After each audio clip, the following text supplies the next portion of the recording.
That's just a small electric motor that gets the engine spinning before combustion can take over. All right, so that covers most of the rotating assembly, but a lot of the action in the engine occurs at the top of the combustion chamber in the engine's head. Now this mounts on top of the engine block with the head gasket ensuring you got a tight seal. Not only does the head seal off the top of the combustion chamber, it also houses all of the intricate pieces that control airflow. Yeah, a lot of pieces. And that includes things like the intake and exhaust valves, which let fresh air into the combustion chamber and lets waste gases out. The valves are held closed by valve springs, which are held in place with valve spring retainers. The valves are pushed open using the camshaft.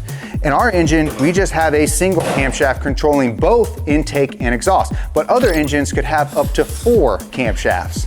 And the camshaft is made up of offset lobes. So as the camshaft spins, which is inside the camshaft bearings, those lobes push on rocker arms, which pivot on a rocker arm shaft and push on the valve. The valve runs through a valve stem seal to keep that oil lubricating this whole assembly and keep it inside the combustion chamber. So as we spin the camshaft, you can see how the lobes push against the valve assembly and the valves open and they close.